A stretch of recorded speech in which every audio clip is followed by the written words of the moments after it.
मित्रों, हमने अगले 2 वीडियो में अपनी शरीर की रचना के बारे में ज्ञान लिया था।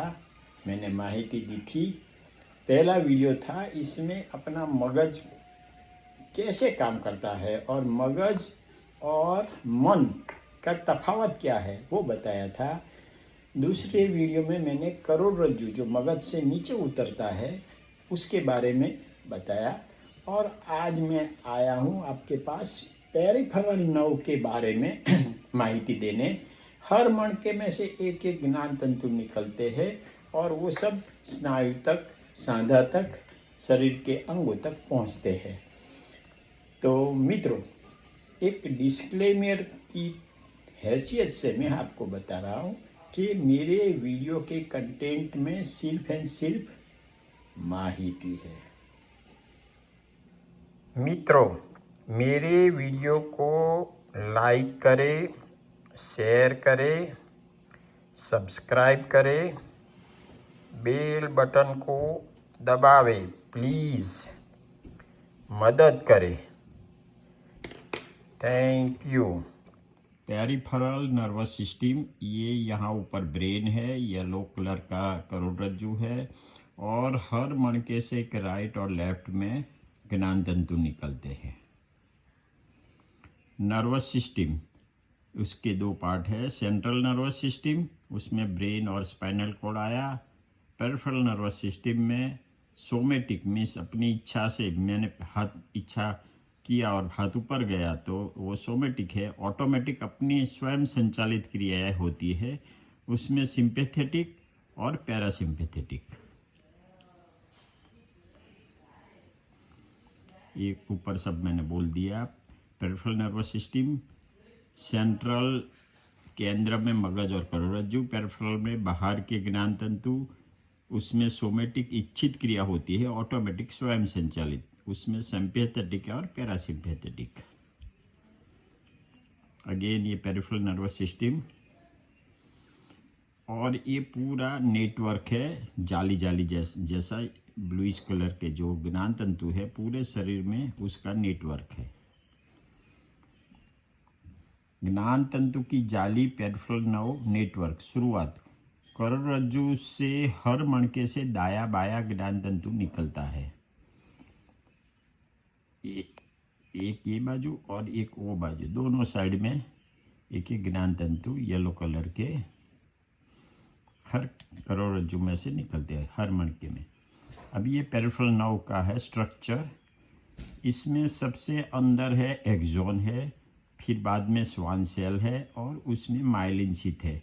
और हर ज्ञान तंतु में माइलिन शीथ नहीं होती है, जो थिक और मोटे ज्ञान तंतु है उसको माइलिन शीथ होता है और एंड में जो पहुंचते हैं मसल तक वो करीबन माइलिनेटेड नहीं होते हैं और पतले होते हैं। अभी ये नव के डायामीटर मीन्स कितना मोटा है, सबसे मोटा नव है। जो करोड़रज्जु के नज़दीक वाले बहुत सारे ज्ञान तंतु ऐसे मोटे होते हैं, मीडियम साइज छोटे, और ये तो एकदम पतला है रेड कलर का। अभी जो मोटे स्नायु होते हैं उसको माइलिन शीथ होती है, तो उसकी जो स्पीड है ना, अंदर जो इम्पल्स पसार होता है 80 to 20 मीटर्स पर सेकंड, यहाँ 35 to 75 मीटर्स पर सेकंड, 5 to 35 मीटर्स पर सेकंड, और यहाँ है 5 से 2 मीटर्स पर सेकंड। बहुत स्लो है। जो ऐसे ज्ञान तंतु है रेडिस, वो एकदम स्लो है क्योंकि उसको माइलिन शीथ नहीं है। मोटे ज्ञान तंतु के ऊपर माइलिन शीथ का कवर होता है। चित्र में पीले रंग के ज्ञान तंतु इम्पल्स प्लस संवेदना, ये दोनों जो है हुक्म के वाहक, एक से दूसरे नोड ऑफ रेनवियर पर कूदका लगा के जाते हैं। जो इम्पल्स है ना वहाँ कूदका लगा के जाते हैं। स्पीड ज़्यादा, माइलिन शीथ कवर न हो तो इम्पल्स कूद नहीं सकता, सीधा जाता है। तो पतले ज्ञान तंतु में स्पीड कम होती है। चित्र में लाल रंग ज्ञान तंतु, ये नव बताया है मैंने। और यहाँ तक समझो माइलिन शीथ है ये नव में, तो ये इम्पल्स यहाँ से कूदका लगा के नोड ऑफ 1 से दूसरा नोड ऑफ रेनवियर तक जाएगा। जो ज्ञान तंतु में माइलिन शीथ नहीं है वो ऐसे धीरे धीरे सीधे जाए, इम्पल्स जाएगा तो स्पीड वहाँ कम होगी। अभी क्रेनियल नर्व, मगज से ही सीधे 12 निकलते हैं। ये पूरा पेरिफेरल नर्व तो स्पाइनल कॉर्ड से निकलते हैं, मगर एक क्रेनियल नर्व है वो मगज से निकलते हैं। ये 12 है, 1 2 3 4 ऐसा करके 12 क्रेनियल नर्व है। और निकल के वो अपने जो ऑर्गन को काम करना है करते हैं, जो ऑर्गन से वहाँ पहुँच जाते हैं। यहाँ आँख है ऐसा। अभी ये क्वेश्चन जैसा है, विच 2 cranial nerves originate from cerebrum, other 10 from brain stem. तो 12 में से 10 ब्रेन स्टेम से निकलते हैं, 2 सेरिब्रम से निकलते हैं, तो वो कौन से है? सेल्फ टेस्ट है ये, फिजियो मिनट फंडा है। तो ऑल्फैक्टरी एंड ऑप्टिक, ये 2 नर्व है, प्रथम और सेकंड।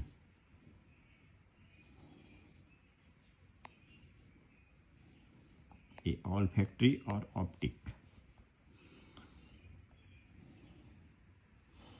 ऑल्फैक्टरी का काम है सुगंध, ऑप्टिक दृष्टि, ऑक्यूलोमोटर आँख तथा किकी का हलन चलन, ट्रोक्लियल आँख को नीचे और अंदर घुमाना, ट्राइजेमिनल मुंह सिर की संवेदना तथा चबाने के स्नायु, एब्ड्यूसेंट आँख को बाहर घुमाना, फेशियल मुख के हावभाव तथा जीभ के अग्रभाग का स्वाद, ऑडिटरी सुनना, वेस्टिबुलो समतोलन। ये 8वां नर्व है, उसमें 2 पार्ट है। ऑडिटरी पार्ट है तो सुनने का है, वेस्टिबुलर है वो समतोलन का है। ग्लोसोफेरेंजियल जीभ तथा फेरिंग्स को संवेदना, वेगस नर्व हृदय, फेफड़े, पाचन तंत्र, छाती, पेट के अंदर के अंग। ये बड़ा लंबा ज्ञान तंतु है, क्रेनियल नर्व है। तो बहुत सारे जो विसरा है पेट के अंदर उसको करते हैं इनरवेट। एक्सेसरी गर्दन के स्नायु द्वारा सिर को घुमाना, हाइपोग्लोसल जीभ द्वारा जबान तथा खुराक निगलना। अभी ज्ञान तंतु के प्रकार 2 प्रकार के है। एक तो संवेदना ऊपर ले जाने वाले, उसको सेंसरी कहते हैं, और ऊपर मगज से हुक्म लेके स्नायु तक जाते हैं, उसको मोटर नर्व कहते हैं। अभी ये सेंसरी और मोटर न्यूरॉन का डिफरेंस बताया है। Difference in the structure of, जो ऊपर ले जाने वाले सेंसरी नर्व के न्यूरॉन होते हैं तो वो ऐसे है, और ये मोटर वाले हैं। स्किन, अभी ये माहिती कहाँ कहाँ से कैसे जाती है? तो नंबर 1 स्किन, चमड़ी से माहिती। तो इसमें प्रेशर, दर्द, स्पर्श और गर्म ठंडा, तो अलग अलग ज्ञान तंतु के एंडिंग होते हैं। तो ये गर्म ठंडा का नर्व है, नर्व एंडिंग। यहाँ है टच का, यहाँ है पेन का, और यहाँ है प्रेशर का। तो ये सब अलग अलग प्रकार के नर्व एंडिंग है। ये भी ऐसे ही बताया है, ABCD 3 different types of nerve ending.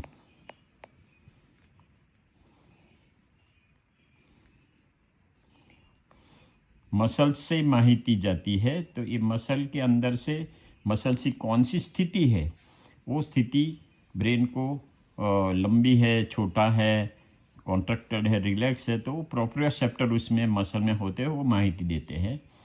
Joint सांधा से माहिती, तो ये जॉइंट के अंदर जॉइंट की काइनेस्थेटिक सेंस रिसेप्टर होते हैं, वो जॉइंट की स्थिति को ब्रेन में माहिती देते हैं। टाइप्स ऑफ रिसेप्टर, मिकेनो, तो कान के अंदर एक तो सुनने का होता है और समतोलन का होता है। तो ये चित्र में बताता हूँ मैं।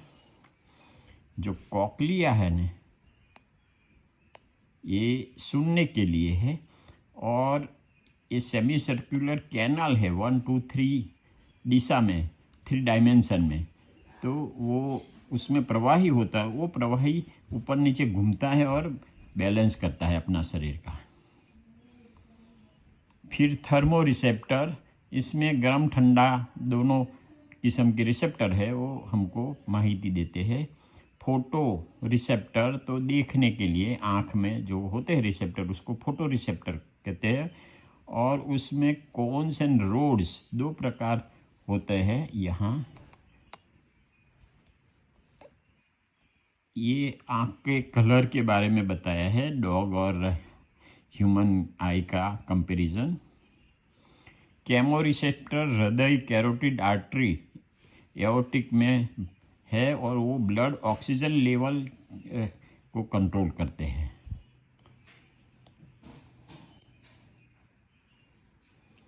ये कैरोटिड बॉडी में है रिसेप्टर और ये एओर्टिक बॉडी में रिसेप्टर है। तो उससे ब्लड में कितना ऑक्सीजन है उसको कंट्रोल करते हैं। नाक ऑल्फैक्टरी, यहाँ ज्ञान तंतु यहाँ होते हैं और वो हमको सुगंध के बारे में ब्रेन में माहिती देते हैं। जीभ में टेस्ट बर्ड होते हैं, अलग अलग किस्म की टेस्ट, तो वो टेस्ट की माहिती हमको ब्रेन तक पहुंचाते हैं। मैग्नेटो स्थान, समय, ऊंचाई, लंबाई, चौड़ाई, ओरिएंटेशन। फिर रिफ्लेक्स एक्शन, करोड़रज्जु से ही हुक्म वापस जाते हैं। तो यहाँ समझो ये आदमी की अंगुली जली यहाँ, तो इमीडिएटली अंगुली उसने खींच ली, तो ये माहिती, गर्मी की माहिती यहाँ से ऊपर स्पाइनल कॉर्ड में गई और स्पाइनल कॉर्ड से ही वापस माहिती से ऑर्डर दिया स्पाइनल कॉर्ड से कि हाथ हटा लो, उसको रिफ्लेक्स एक्शन कहते हैं। संवेदना मगज तक पहुँचे, मगज से ज़रूरी हुक्म लेकर स्नायु तक पहुंचकर काम करवाया गया। तो ये नॉर्मल है कि यहाँ से जो माहिती संवेदना की हुई ऊपर गई स्पाइनल कॉर्ड में, और सेंसरी में से appropriate order brain motor order देंगे कि भाई हाथ को ऐसे घुमाना है, that is normal. Somatic system, संवेदना के अंगों से संवेदना मगज तक जाएगी, बाद में व्यक्ति अपनी इच्छा से क्रिया करेगा। ये जो ऊपर वाली बताई वही सोमेटिक। देखो सेंसरी इनपुट हुआ और मोटर मूवमेंट कंट्रोल हुआ, वो ब्रेन तक जाता है ना। मगज के हुक्म स्नायु तक ले जाने वाले मोटर नर्व्स होते हैं। ज्ञान तंतु स्नायु का मिलन जहाँ होता है उसको न्यूरोमस्कुलर जंक्शन कहते हैं। ये ज्ञान तंतु है और ये मसल है, तो इसको न्यूरोमस्कुलर जंक्शन। अभी यहाँ जो इलेक्ट्रिक करंट का इम्पल्सन है, ये यहाँ प्रवाही केमिकल में वो केमिकल चेंज हो जाता है from electrical to chemical, and उसमें से मैकेनिकल मीन्स ये ज्ञान तंतु के अंदर जो फाइबर है ना छोटे लंबे होते हैं, तो मैकेनिकल। मोटर यूनिट, करोड़रज्जु में मोटर सेल, मोटर नर्व, स्नायु के फाइबर मिला के एक मोटर यूनिट होता है। ये एक मोटर यूनिट हुआ है, ये यहाँ मोटर सेल बोलते हैं। तो ये एंटीरियर साइड में है करोड़रज्जु के, और यहाँ बहुत सारे ऐसे छोटे छोटे सेल होते हैं। तो हर सेल का एक फाइबर होता है नर्व का, और वो सब जितने मसल को कंट्रोल करे उसको एक मोटर यूनिट कहते हैं। और हर मसल में बहुत सारे मोटर यूनिट होते हैं। छोटे काम करने वाले स्नायु में ज़्यादा मोटर यूनिट होते हैं, छोटे मीन्स फाइन वर्क, और बड़े काम करने वाले स्नायु में कम motor unit means coarse work. Motor unit का all or none law observe करते हैं। अगर एक मोटर यूनिट काम करता है तो सब फाइबर काम करेंगे टू द मैक्सिमम, और नॉट एट ऑल। एक मोटर यूनिट का सब फाइबर के साथ काम करे या काम ना करे। मगज के हुक्म स्नायु तक ले जाने वाले मोटर नर्व मोटर यूनिट के साथ, ये दूसरा वो सेम आ गया।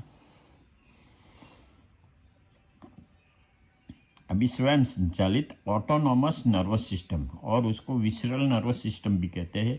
ये पेरिफेरल नर्वस सिस्टम का एक भाग है। शरीर की कुछ क्रिया अपने आप होती है। सिंपैथेटिक और पैरासिम्पैथेटिक दोनों सिस्टम है। ये दोनों एक दूसरे के विरुद्ध में कार्य करके समतोलन बनाते हैं। जैसे अपना पॉलिटिक्स में होता है रूलिंग पार्टी और अपोजिट पार्टी, ये दोनों अगर समतोलन में काम करें तो अच्छा फायदा होता है। और ये सब ग्रीन नर्व जो है यहाँ सब बॉडी पार्ट दिखाया कहाँ कहाँ जाता है। और एक में ये सिंपैथेटिक है और ये पैरासिम्पैथेटिक है। सिंपैथेटिक जब भयानक तथा तनावपूर्ण स्थिति हो तब कार्यरत होती है। वे स्थिति अनुसार फाइट स्थिति को के साथ फाइट करो या फ्लाइट या भाग जाओ वो प्रतिक्रिया करते हैं। हृदय फेफड़े की गति बढ़ाते हैं, बीपी बढ़े, आंखें चौड़ी बने, ज़्यादा ग्लूकोज से शक्ति बढ़े। अभी पैरासिम्पैथेटिक उल्टा है का कार्य सिंपैथेटिक से विरुद्ध है। फेफड़े, हृदय की गति कम, बीपी कम, आंखें छोटी, रेस्ट और डाइजेशन होता है। Trendelenburg sign, physio quiz, self testing, less than a minute funda, pelvis drops on the leg side which is off the ground due to gluteus medius muscle weakness, hip abductor. It's like cat walking. If both sides are weak, the pelvis will drop this way and this way, this way and this way. Or it's a catwalk fashion parade or a female walk. The muscle hip abductor is weak because the nerve to the hip abductor, gluteus medius, is not giving good supply. Muscle is not working well, so it does not hold the pelvis in this position. Like here, it is normal, so pelvis is not dropped, it is holding, whereas it is not holding, so it has dropped. This is called Trendelenburg sign.